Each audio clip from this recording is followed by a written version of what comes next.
I'm Louise Bazalgette, Deputy Director of Nesta's Fairer Start mission. Welcome everybody to today's event, exploring the question, how can we achieve a step change in access to effective parenting support? For those of you who aren't familiar with us, Nesta is the UK's innovation agency for social good. We design, test and scale solutions to society's biggest problems. Our three missions are to help people live healthy lives, create a sustainable future, and give every child a fair start. Our Fairer Start mission has the goal to ensure that by 2030, every child in the UK will have the same chance of developing to their full potential in the early years. In today's event, we will hear a presentation from the research team at Nesta, including Vivek Roy Chowdhury and Pankuri Anand, who will share findings from our recent research report, Parenting Support at Scale Market Analysis. The aim of this report was to explore how many families in England may benefit from parenting support in the early years, and learn more about how the market of parenting support is currently working, including strengths and weaknesses. The report also makes recommendations on how we could shape a more impactful market of parenting support so that more families can benefit from effective parenting programmes. Once we've heard from these research findings, we'll then hear short responses from three experts on our panel who are joining us today, including Donna Malloy, Deputy Chief Executive at Foundations, Eleanor Ireland, Programme Head for Education at the Nuffield Foundation, and Caroline White, Founder and Director of Invest in Play. I'll then chair an audience question and answer session where our Nesta researchers and other panellists can respond to questions from the audience. So before I introduce the speakers, I want to invite our audience to join the conversation in the comments box on the right-hand side of your screen and ask any questions throughout the event. We will aim to answer these questions during the audience Q&A session at the end. And also please note that closed captions can be accessed via the LinkedIn live stream. So I'll now introduce our first two speakers, who are Vivek Roy Chowdhury, who is Principal Researcher in the Fairer Start mission, and Pankuri Anand, who is an Analyst in the Fairer Start mission. And Vivek and Pankuri will give us a short introduction to the findings from our recent research project, Parenting Support at Scale Market Analysis. Welcome, Vivek and Pankuri. Thanks so much, Louise, and it's brilliant to see all of you here today. So we're really excited to talk about our recent report, and I'm going to take you through some of the findings from the report. It's quite a long report, but we're going to showcase some of the key findings that we think will be of interest to all of you. So without further ado, let's get into talking about the report. So as we say, it's called Parenting Support at Scale Market Analysis. And as an introduction to the project, the reason that we wanted to do this within a Fairer Start is that we know that parenting interventions, parenting support are a highly effective tool for improving child development outcomes, which is really the thing that our mission cares about. So the aim of this project was to make a novel attempt to quantitatively survey the landscape of interventions in the UK and how they could be better utilised to positively impact child development. So in particular, we wanted to set out, firstly, how many families in the UK could potentially benefit from parenting support in this format, how well the current set of interventions is actually positioned to meet that need, and then finally, what more can be done potentially to get parenting interventions to those that could benefit the most from them. So the plan for today is to take you through some of our key findings, starting with some analysis on the potential impact of parenting interventions on child development if they reach scale. Then I wanted to take you through some analysis of the structure of the market and why that might present some unique challenges in getting the right parenting support to the right families. And we can spend a bit of time on that, and that helps to kind of motivate the rest of the analysis that we do in the report as well. We'll then spend a bit of time talking about the evidence base and how it's split across different types of intervention. This is just one bit of analysis that we did, and there's a lot more in the report, but it's one of the most kind of interesting findings, we think, from the analysis that we ended up doing. And then I'll spend a little bit of time alongside Pankuri talking about what types of interventions actually appear to be the most popular, and we'll focus on England for this section. After we talked to you about our findings, we'll move on to talk about our recommendations and some next steps for a Fairer Start and Nesta in this area. Great. So just to give you a little overview what we did in this project and the methodology that we used, the really big thing that we did, and Punkari and the rest of the team did some amazing work to get through this, was a rapid review of the features of 135 parenting interventions. And just to be really transparent, there are lots more out there, but we were interested in a particular set that have some predefined criteria, and these are: they're clearly defined and replicable, that they work directly with parents as the primary agent of change in the intervention, that they aim to improve either children's cognitive development, so that could include things like language and communication, executive functioning, early literacy and early maths, or that they focus on children's social, emotional, or behavioral development as one of the key outcomes that they're targeting. And also, importantly for us at the Fair Start, we look at the early years of a child's life, and the interventions that we wanted to look at are those that could feasibly improve a child's outcome before the age of 5.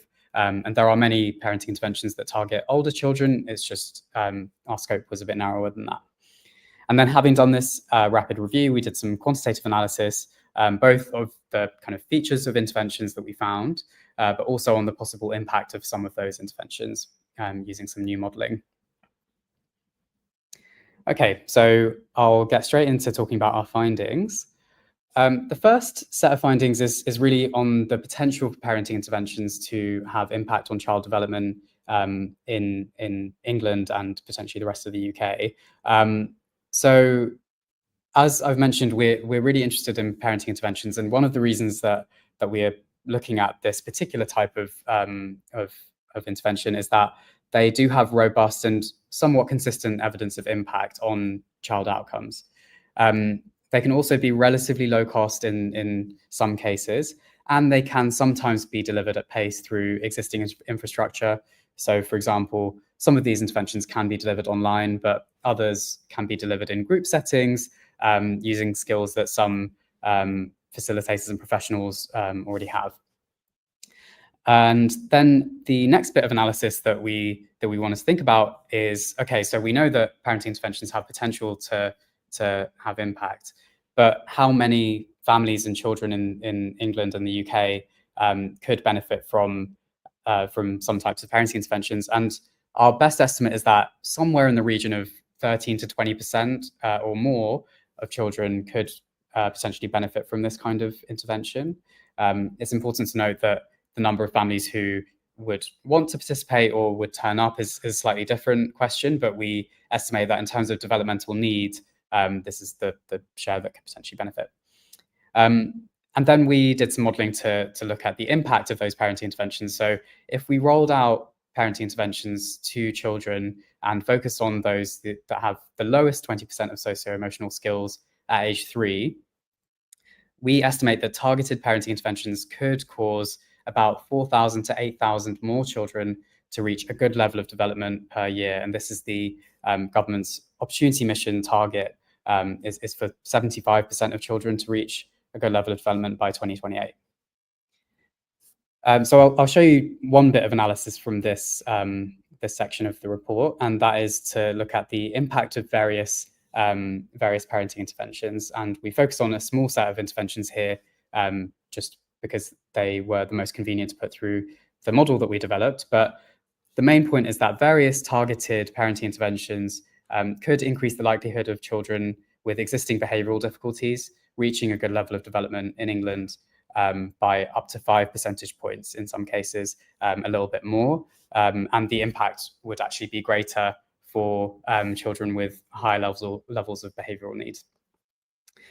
So what that would mean is that potentially about 4,000 to 8,000 children each year would reach GLD when they wouldn't have done so otherwise. Okay, so we know that parenting interventions have really good potential to work. The next thing that we wanted to think about is, what are the features of the market and how could they potentially be hindering parenting interventions from reaching the right families? And what we did here was to take a little bit of a conceptual lens to that question. And what we found through this kind of analysis is that, firstly, there are several features that could stop parenting support getting to the right families. Some of these are that the set of interventions is really complex and quite difficult to map to family needs. And that's the job of commissioners and policymakers to try and figure out this very, very complex landscape. The other kind of key things that came out of this analysis are that evidence on efficacy is very expensive to produce, and we're thinking of things like randomized control trials. They take a long time to run and cost a lot of money. And even when they have been run, the output from those trials can be quite opaque, which means that you can require quite time-intensive critical appraisal by experts to actually be able to say that an intervention really is evidence-based. And then the final point, and we'll come back to this later, is that we don't feel that we have enough information, at least at the national level, on families' preferences for and engagement with different types of interventions, and there could be a bit more work to be done on that front.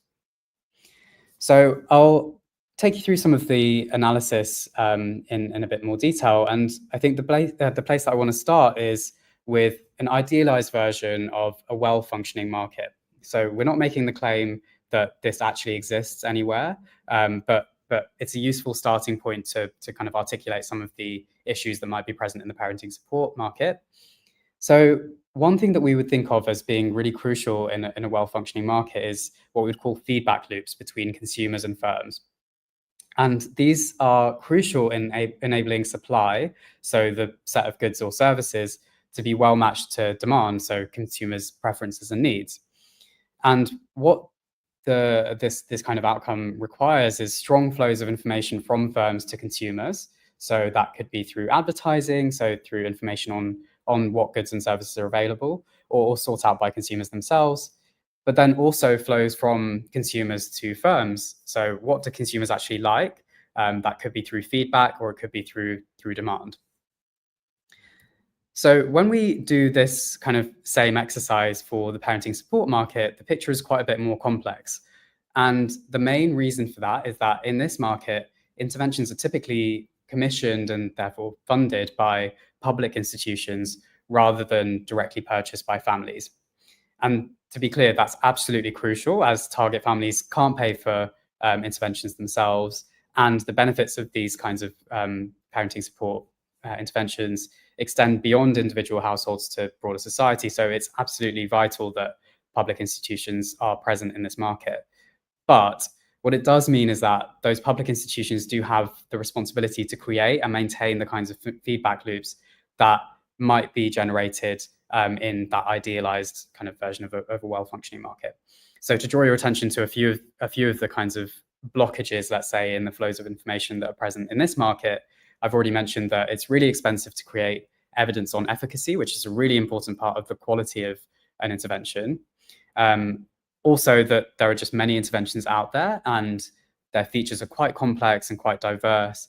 And that makes it quite hard to map the features of those interventions to the right family's needs, especially in an environment where we just don't have enough information about what kinds of interventions different kinds of families want in a systematic format. And then, commissioners do operate with unpredictable and constrained budgets in many cases, and that just makes everything a lot harder as well. Okay, so with that, I'm going to hand over to, actually, no, in a couple of slides, I'm going to hand over to Pankari, sorry about that. So the next set of findings that I want to just begin talking about is on our analysis of the 135 available interventions. And what we find here is that the set of available interventions is relatively diverse. So, for example, we know that interventions cater to many different levels of need, and they offer many different delivery mechanisms. So that could be online, or it could be in person. It could be in a group format versus an individual format. But one area that we do observe quite a big disparity across types of intervention is in the evidence base and how much we know about it. So what we find is that a lot less is known about the evidence base for interventions in some areas. And that includes those interventions that target cognitive development, those that are designed for universal audiences, and those that have more flexible formats. So I'll kind of hand over to Pankari in a couple of slides to say a bit more about all of that. But the main reason for this kind of disparity, or at least one reason, is that many of these interventions evaluations do still need critical appraisal. So there are newer interventions that have been evaluated quite recently, and they just haven't been critically appraised, mean that we don't know if they can be classed as evidence-based or not. And we think that one way that that can be done is by replicating the methodology of the amazing Foundations Guidebook, which hasn't been updated in a little bit of time now. Okay, so a quick word on why we care about evidence before I hand over to Pankari. So as I've mentioned before, some interventions are reasonably well established to be highly effective. So I'll just draw out a couple of examples here. The Family Nurse Partnership and Incredible Years Preschool have both been demonstrated to impact child outcomes years after the intervention, which is really remarkable in this area if you think about the fact that more broadly, interventions in the early years often actually fade out by the time that that children get older. However, what happens more broadly in the set of interventions is that a large share actually don't seem to significantly impact any child outcome. So if you look at recent meta-analyses, you'll find that kind of finding. So that really seems to be for a number of reasons, but one of those is that child outcomes are just very difficult to shift, even for interventions that seem intuitively like they should work. So in order to be effective, those interventions really have to be expertly designed and delivered with fidelity to their design, meaning they have to kind of follow the instructions that are set out by the intervention developer as far as possible. Okay, so I'll now hand over to Pankari to talk a little bit about our findings. Thank you, Vivek. As Vivek mentioned, the set of available interventions that we looked at, it's relatively diverse, and we know much more about the evidence base in some domains than others. So, for example, here in this chart, the 135 interventions have been split by domain of child development and maturity of evidence. Majority of these interventions target socio-emotional domain of child development, and likewise has the highest number of evidence-based interventions, followed by communication and language. So while many interventions have an RCT, more work is needed to understand if they meet the evidence-based criteria. In the next slide, likewise, we know more about evidence-based for targeted interventions than for universal interventions. This is largely true because there are more targeted interventions than universal, and more of those targeted interventions have been classified as evidence-based. This again means, as Vivek mentioned earlier, having to go through RCTs, and just that isn't enough. You then it needs to be critically appraised to understand what are the outcomes of that RCT. In our final findings, we find out that popularity of interventions are driven by features such as tailoring to individual needs and group delivery format over their evidence base. We analyzed family hubs data from 75 local authorities and mapped that with the information that we had on 135 interventions, and we noticed that most popular interventions among the family hubs local authorities were the ones that could be tailored to individual needs and had a group delivery format. Now, this could be related to slow generation of evidence on new interventions and a lack of understanding of what counts as sufficient evidence. In the next slide, here we see interventions implemented by family hubs. And again, most of those interventions are likely to have only preliminary evidence than to be classed as evidence-based by foundations. While more work is needed to understand this further, this could be because some programs may not have been around for as long or may not yet have received a robust evaluation and are still developing their evidence base. This chart shows that of those 135 interventions, they are almost equally split in their format of delivery, which is individual versus group delivery format. Group delivery here could mean delivery to 7 to 12 parents in community spaces, such as children's or health centers, early year settings, nurseries or schools, and individual sessions are usually delivered at caregivers' home or virtually. So even though the interventions are almost equally split, in the next slide, we see that from this list of interventions being delivered by family hubs across England, we see that apart from 3 interventions, rest are delivered in a group format. Now, again, this may be because individually delivered interventions are more resource intensive and are much more challenging to deliver by family hubs that operate with limited resources. So again, Vivek will now take us through our recommendations to improve the market for parenting support. Thanks so much, Pankari. So yeah, that kind of gives you an oversight of some of our findings from the report. As I said, there's a lot more in there. So if you're interested, I would encourage you to read through the rest of it. I'll now talk you through some of the recommendations that we give in the report for how we and other important actors in this sector could work to improve the market for parenting support and ultimately benefit more children in England and more broadly in the UK. So the first set of recommendations that we have is kind of returning to that conceptual or stylized framework of the market for parenting support to think about how can we fill in some of those blockages in the flows of information in this market. And I think there's a number of things that we could do here. One of which is to release more funding to unlock rigorous evaluations of promising parenting interventions. At the moment, it's a significant barrier to entry for new interventions that evaluation is so expensive and hard to do. So we think that will be a really important part of kind of leveling the playing field there. But similarly, we think that there's some slightly lower hanging fruit in extending the methodology to a broader set of interventions used by repositories like the Foundation's guidebook.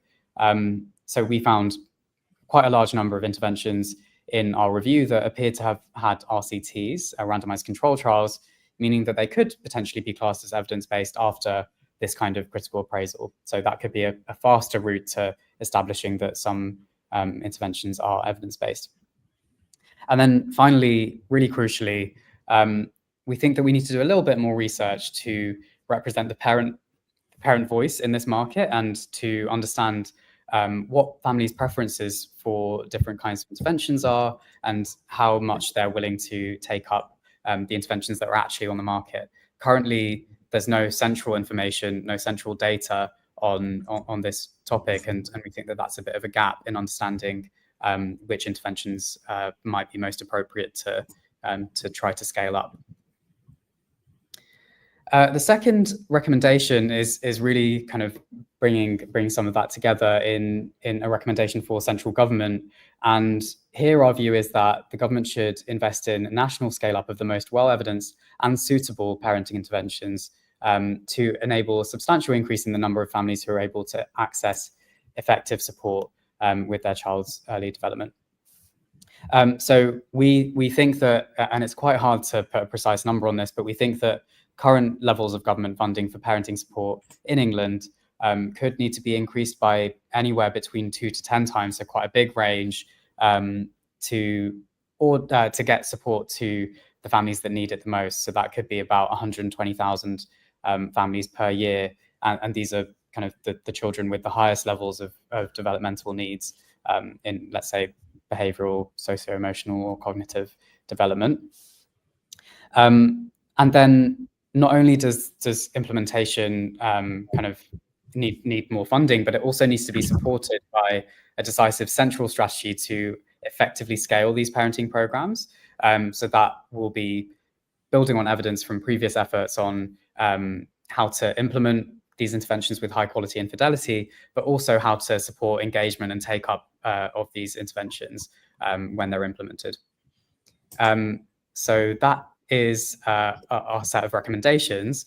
But really excitingly, we've also got some further work planned in this area, and I just wanted to give you a little preview of some of that. So the next steps for a fairer start following this work is, in the short term, we're doing quite a big program of work to try to demystify the market for policymakers and commissioners, basically to empower those decision makers with more information to make exactly the right decisions about what kinds of interventions to scale up and where to scale those interventions up as well. So the first step is to do a rapid critical appraisal of some of those existing parenting interventions that have been evaluated, but just need a bit more expert assessment. We're also doing a large-scale survey experiment with parents to understand their preferences for different kinds of parenting interventions and other activities to represent the parent voice in what is being done at scale. We also want to engage more with local authorities to understand a bit more their priorities and preferences for parenting interventions. They have a lot of experience implementing different parenting interventions, and we feel that it'll be helpful to get a kind of large-scale picture of that. And then the final thing that we're really excited about is that we're currently developing and planning to launch a digital tool, which is called Pascal, Parenting Support Commissioning Assistant for Local Areas. It's a working title, it might change in the future. But the idea of this tool is to give local commissioners and decision makers an interactive tool that they can use to assess multiple dimensions of each intervention and map those to family needs in their local areas.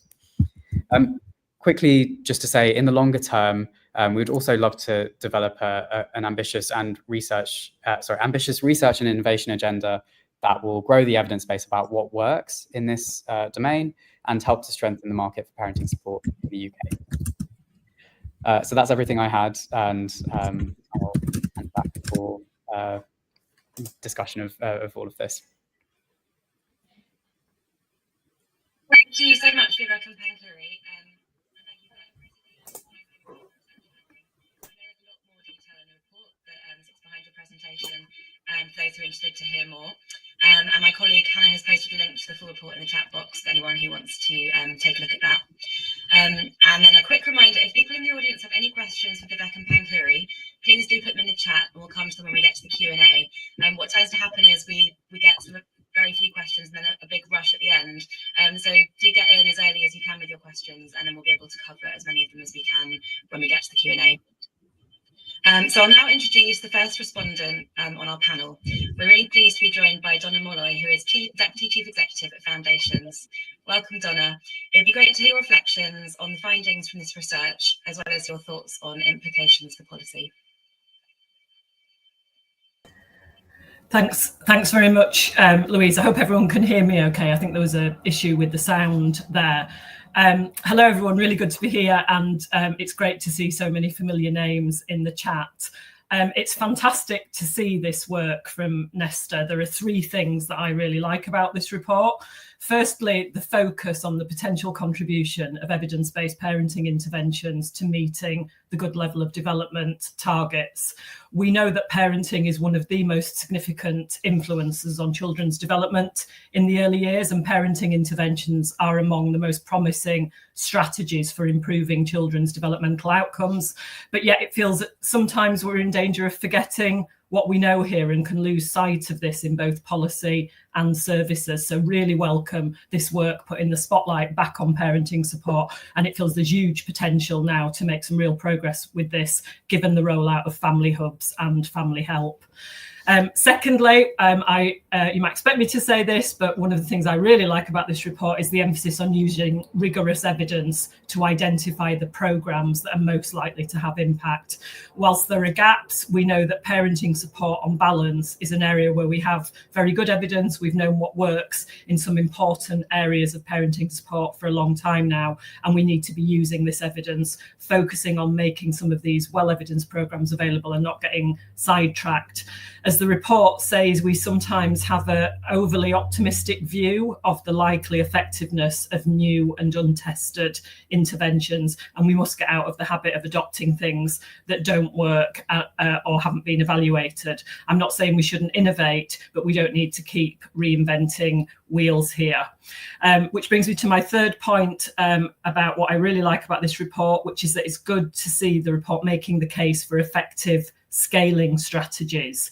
We know that there's a long-standing gap between what the evidence tells us is effective and what's often available for children and families locally.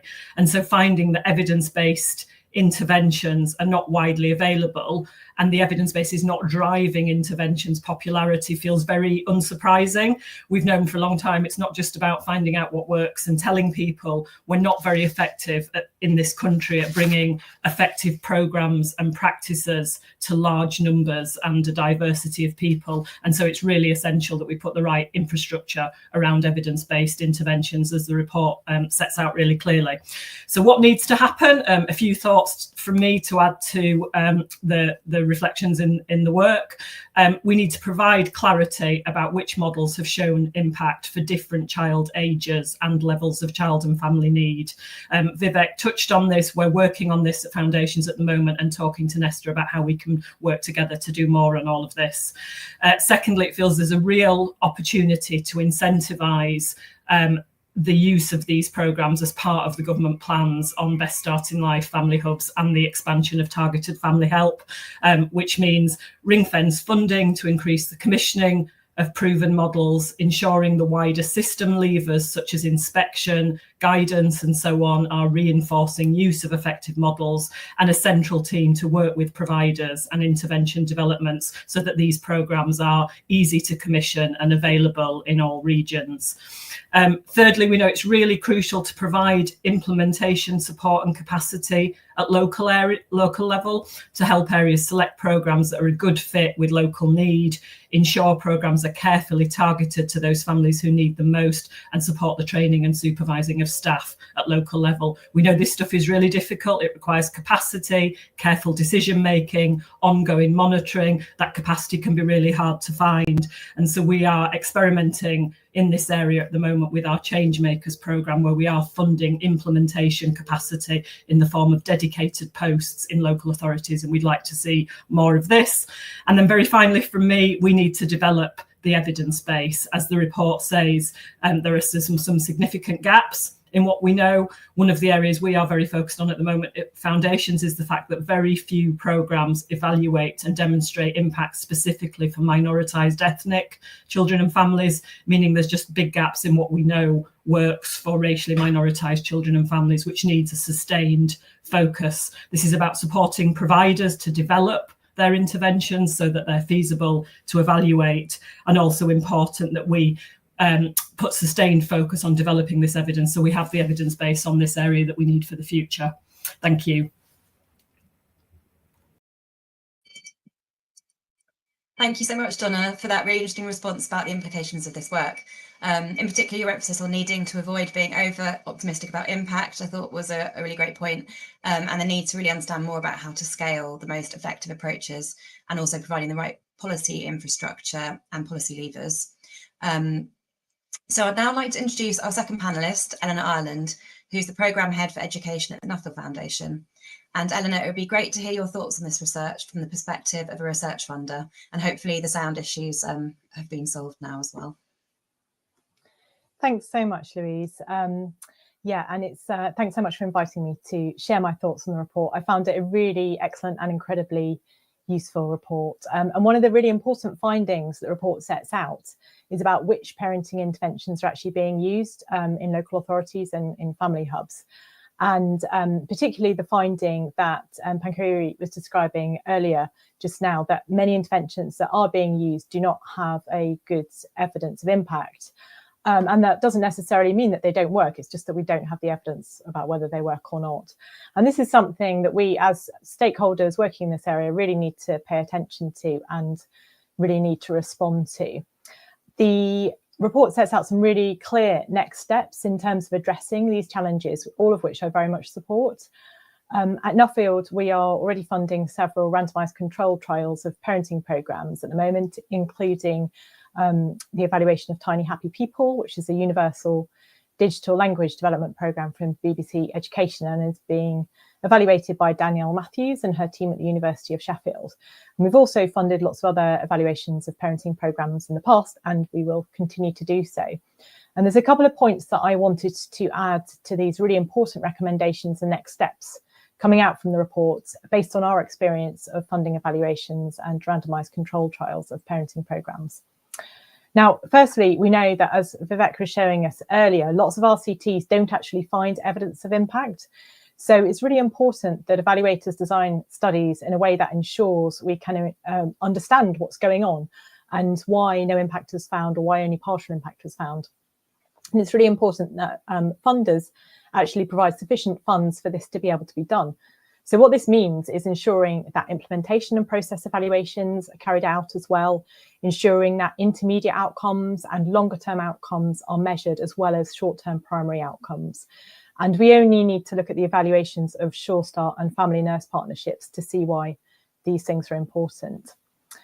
Secondly, we really need to hear the findings from this report that some of the most widely used interventions are those that are group-based and are more flexible, and take this on board. And developers of interventions and funders need to work with commissioners to understand what is most useful to them in terms of being able to roll out interventions and design interventions that are highly deliverable and very scalable. And this is very much one of the next steps that Vivek has just described, which is brilliant. One way that we can do that is to invest in developing and evaluating interventions that are able to have some element of flexibility to local contexts, but where we're really clear about what elements of the intervention need to stay the same, where fidelity needs to happen in order to have an impact on children or children's or families' outcomes. And finally, we need to think about implementation. One of often interventions fail when they're rolled out at a larger scale, and this is often due to implementation issues. And I can see that that's come up as one of the comments in the chat. We need to learn from implementation science about how to understand local needs better and what kind of programs might work in different contexts and what the barriers are and the facilitators are to be able to successfully actually deliver a program well. And this is an issue for funders, as this work takes time and it costs money. We've recently funded 2 implementation studies, one of Thrive at 5, carried out by the Centre for Evidence and Implementation, and one of Playtime with Books, carried out by Christine O'Farrelly at Pedal. And both of these studies will not only produce findings about those programmes, but also think about how to effectively implement early years programmes more widely at scale in local systems. The final point that I wanted to make is to really welcome the calls in the report to work together as stakeholders in this area to identify shared priorities and develop a shared research agenda for supporting parents of young children. And I very much look forward to being able to contribute towards this. Thank you. Thank you, Eleanor, for those reflections. I thought it was important that you highlighted that not having evidence of impact can mean there has sometimes been a lack of evaluation of these programmes, which obviously requires more investment. So it's great to hear that Nuffield Foundation is already funding research to help fill these gaps. And I do hope that more funders will want to get involved in this space. I also took on board your emphasis on the importance of implementation evaluation alongside impact evaluations, which I absolutely agree with. And great to hear you're interested in programmes that can provide some flexibility to local context. As when Nesta's having these conversations in local areas, we often hear that's really important to local commissioners and what they're looking for from programmes. So I'll now introduce our third expert panellist, Dr. Caroline White, who has many years of experience as both an implementer of parenting programmes and more recently as the founder of a new parenting intervention called Invest in Play. And I'd be really interested to hear from you, Caroline, both about your reflections on the research findings, but also about some of the challenges that are faced by developers of new parenting programmes who are aiming to respond to unmet needs in the market of parenting support and are in the process of developing their evidence base. So welcome. Thank you very much, Louise, and thank you for this report, which I think is really insightful and helpful for all of us. You know, I think we've had evidence-based programs now for over 50 years, and the research shows us that less than 1% of the families who need an evidence-based intervention ever receive one. So that's a bit like having the best COVID vaccine in the world and failing to get it into anybody's arm. So whilst we have some really excellent examples of evidence-based programs being used effectively in the UK, we can definitely see that they're hard to implement and scale, and some of them can be very expensive. So it's not enough for us to know what works in research settings. We also need to know how to transport these programs effectively into the real world. And that is where implementation science comes in. So it's really brilliant to see the report highlighting some of the core principles of effective implementation. And I think it would be really helpful to have a national dedicated team working with local implementation managers, so that we can really think about, you know, scale and model fidelity. And I think it's great the report highlights how crucial it is to have protected time and funding for staff to do the essential parental engagement work. As you highlighted there, we don't know enough about how we can engage parents successfully to meet their individual needs. And the workforce really do need ongoing supervision. That's incredibly important for model fidelity and is often the thing that gets diluted in implementations. So I often find myself saying supervision's for life. It's not just for Christmas. It is something that needs building into any sustainable implementation plan.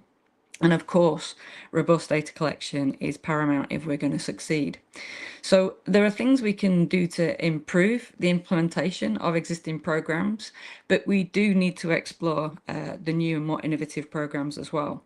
And as someone with many years experience supporting countries implementing evidence-based programs, it is clear that we need programs that are easier to scale and cheaper to implement. And we need programs which services can make sustainable over time, and ensure that these programs provide equitable access to all families, which I think the research shows they're not doing at the moment. And actually, implementation science tells us that programs need to be built for scale from the outset, and highlighting, how we can engage individual communities. So I'm really pleased to see the recommendation of funding to escalate the research and evaluation of new programs, some of which are more culturally sensitive and more flexible, and which allow for the much needed co-creation with local communities, specifically listening to each community's individual needs. And as a program developer now, it can be frustrating when you see a program showing excellent results of effectiveness and of implementation, and yet we know it's going to take many years to complete the randomized controlled trials, for them to be published and then to be ratified to get onto a recommendation list. So we already have some really great effective solutions to make our programs more culturally relevant, more cost effective and more scalable, but families need our help now. So the idea of escalating the evaluation of new programs is very welcome indeed.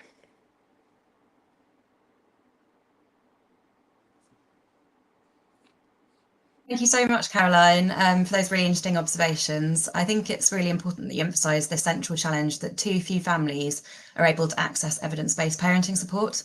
And I really hope everyone on the call takes up that challenge to help more families access this support in the early years.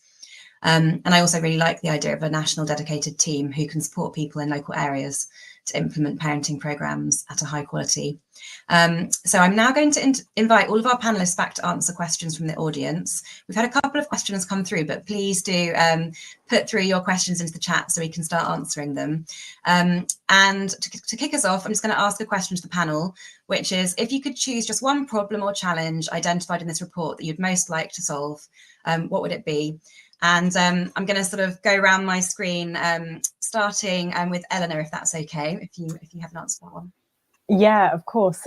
So the thing that really drew my attention in the report that I was like, oh, that would be really exciting to be able to do, would be to look at those programs that are already widely used in family hubs and by local authorities, because these programs have dealt with some of these issues around implementation that we've been talking about, because they have already been sort of widely rolled out and are being widely used. Now we know that we don't know, sorry, that how well they are necessarily being implemented, and how well they're being delivered. And evaluating programs that are already being widely used presents a whole set of different issues compared to rolling out a program which has been kind of evaluated in sort of more like a lab-based environment. So for example, if you wanted to do a randomized control trial, you'd have to create a control group of parents who may not be able to get access to a particular program, which they would have done in the past, and that's going to cause all sorts of concerns for sort of commissioners and the people delivering the programs. And you also have sort of less control over the way that people are delivering it, maybe because they've got sort of their own experience that they're drawing on, and they've been delivering it in a particular way for some time. But I think that's one of the maybe one of the things we need to do in parallel, along with funding randomized control trials of new studies, is actually evaluate what is already out there and is already being sort of delivered well. Great, thank you, Eleanor. Good points there. And then I'll come next to Vivek. Do you have a kind of key challenge you'd like to address? Yeah, I think it's hard to pick one because they're all really important, and I think part of the bigger mission that we have of increasing the impact of this kind of support at scale. But for me, I would personally really love to know a bit more about what parents like in a slightly more precise way. So understanding a bit more, for example, what kinds of parents prefer maybe to engage with interventions that target cognitive development, or the ones that target socio-emotional development, or which kinds of interventions in terms of their delivery format appeal to more parents and different kinds of parents. So we know that some interventions can be delivered online and some can be delivered in person, and online delivery can be a really great way of reaching more remote communities, for example, but it can also be a barrier for some minoritized groups or maybe lower income groups who might not have access to digital tools to be able to engage with interventions in that way. So I think some really complex issues there, and I would love to get a bit more insight into that. Great. And I'll come next to Donna. What's the kind of challenge or problem that you would most like to fix? Yeah, thank you. Probably a version of the same, really. I mean, I'd like to see a really serious programme of work to evaluate current practice and unevaluated interventions. We know that the evidence is always years behind the latest innovation, and we don't want a situation in which we have a relatively small number of gold standard evaluated interventions and then loads of other stuff that just hasn't had access to that sort of evaluation and testing. And so a focused programme, I mean, along the lines of called for in the report, to identify the things that are popular, being used, get those interventions ready for evaluation, and then a serious programme of work to test them. So we just have a much more comprehensive picture of the landscape, I think would hugely move us on. And Pankuri, is there which challenge or problem would you most like to address? I think I'd be quite keen to understand what local authorities need, and just kind of work with, I think something that Eleanor mentioned, that interventions that are currently being implemented. So understand why certain interventions get picked up, what is it that's most appealing, and then work with them to see how we can, meet their needs, at the same time ensure that we are picking up more evidence-based interventions and support that in that entire journey. And Caroline, what's your kind of top challenge you'd like to tackle? It is difficult to choose one, but I think parental engagement is absolutely key. Like I said, if we've had evidence-based programs around for 50 years and we're still struggling to get them to the families who really need them, we have to have a different approach. And I think that the research shows that when program materials are culturally relevant to communities and to populations, then parents are much more likely to engage with them.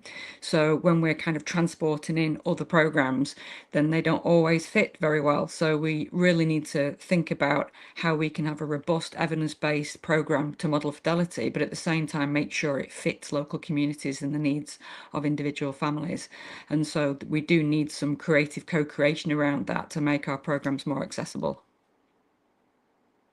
Thank you, everyone. I'm getting very excited thinking about all the work we could do next. So great to hear all of those thoughts. So now we've had some questions come in through the Q&A, through the chat box. So I'll turn to some of these questions. And the first question is, it looks like there's more evidence about targeted interventions. Is it because they're more likely to be formally evaluated, or is it because they're easier to test effect? So I thought I'd go to Vivek with that one first, but please do wave if you're on the panel, you'd also like to tackle that one. Yeah, I can do my best to answer this one. I think it's quite a complicated picture, and there are probably a number of things going on here. As for the particular question on targeted interventions, I think targeted and also interventions focusing on socio-emotional development are those that have been kind of evaluated more, researched more.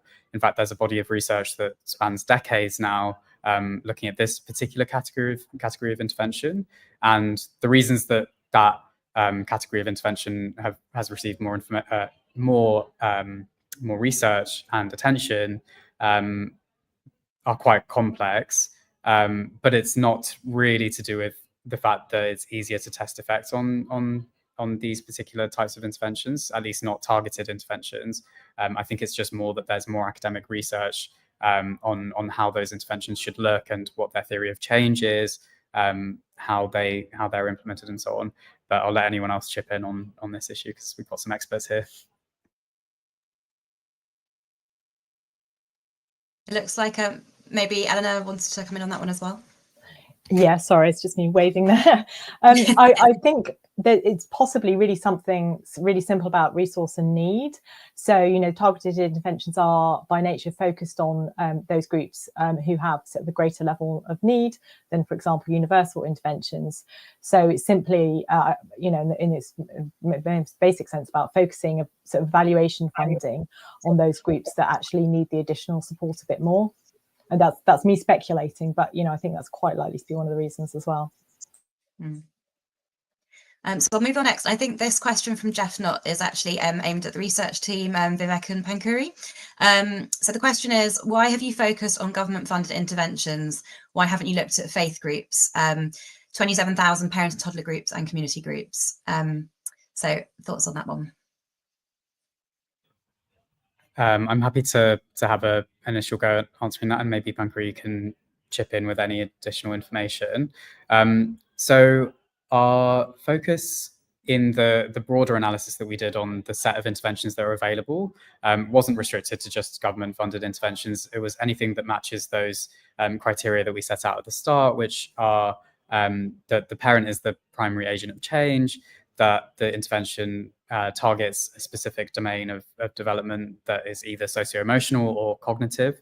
And then also, I think importantly, maybe in this context, that the program is clearly defined and replicable across different contexts. So that might be one reason that we wouldn't necessarily include all types of faith groups that serve some of these purposes, in the sense that they may not fit all of those criteria.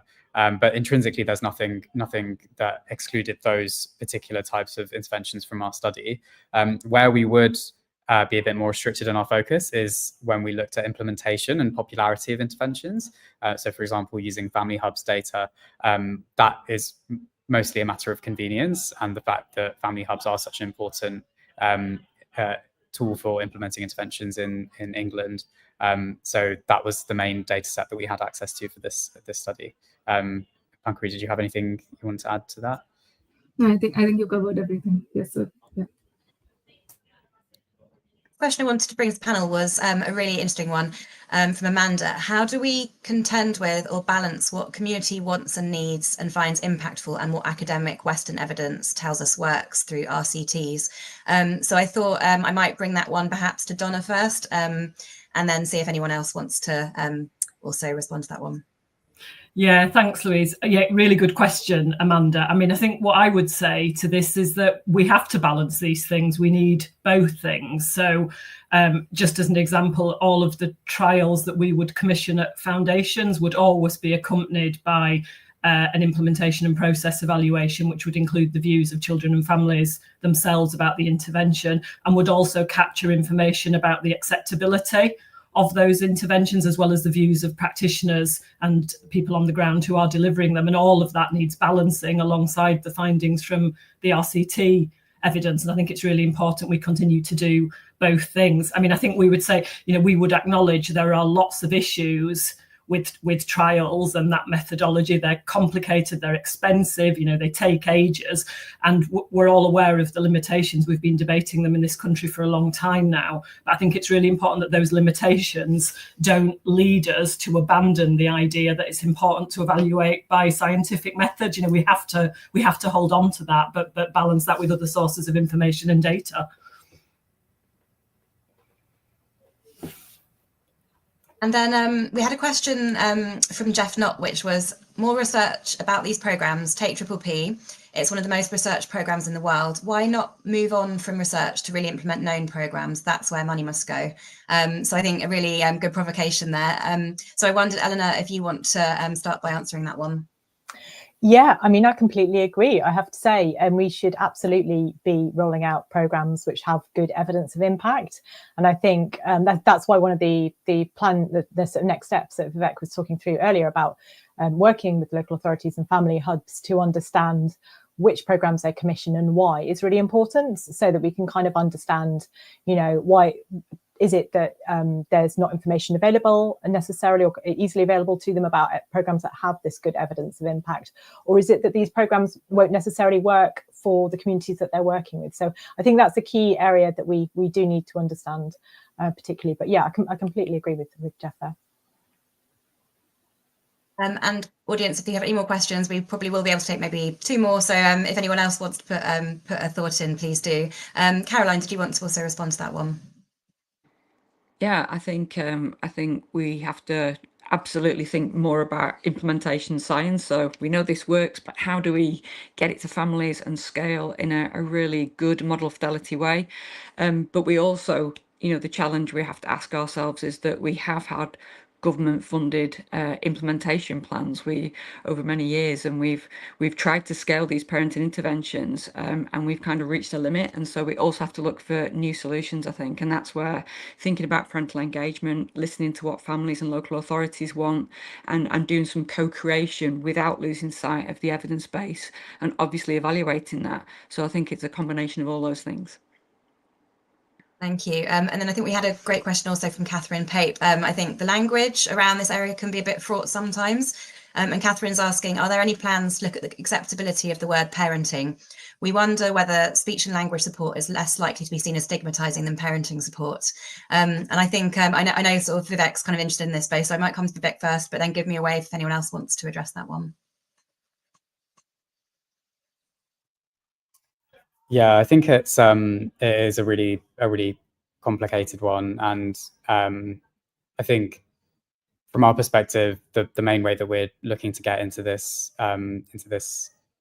topic in our research is through, I guess, 2 pieces of work. So the first is to do that kind of survey with parents to see what they feel about various parenting interventions that are actually available, and present them in the way that they would be presented with those interventions when, for example, interacting with a family hub or another kind of body that is implementing that intervention.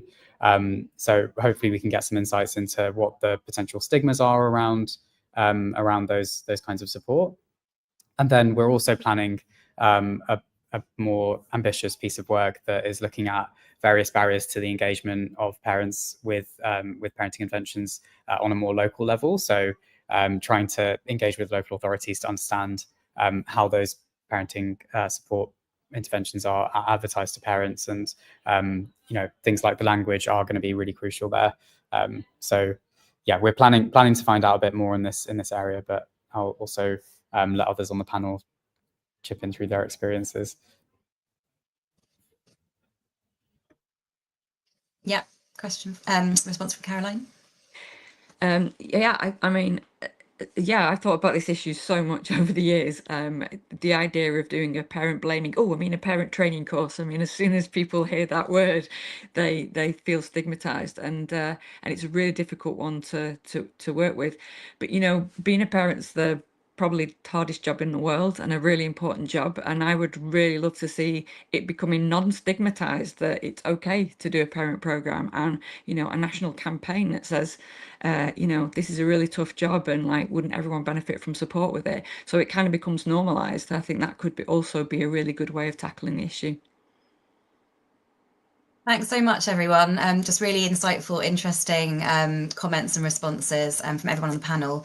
We're kind of drawing to the end of our time now, so I'm going to move towards wrapping up. So I really just wanted to thank everyone for joining us today. I'd like to say a huge thank you to Vivek, Pankuri, Donna, Eleanor and Caroline for sharing their really interesting reflections and their experience about both the challenges and the opportunities involved in scaling evidence-based parenting support. And I also wanted to thank everyone in the audience for joining us today and for your great questions. So now that we've reached the end of this event, I would be really grateful if those joining us in the audience could please fill in a short survey, and the link will be shared in the chat. And as a thank you for filling out the survey, you'll be entered into a prize draw to win a £50 bookshop.org voucher. So please do get involved, and we'll really value your feedback. And if you haven't already, please do also sign up for the Nesta newsletter, and we'll let you know about other events coming up. And the link to our newsletter will be posted in the comments section on both YouTube and LinkedIn. So thank you all so much for joining us today, and I hope you have a really good rest of your day.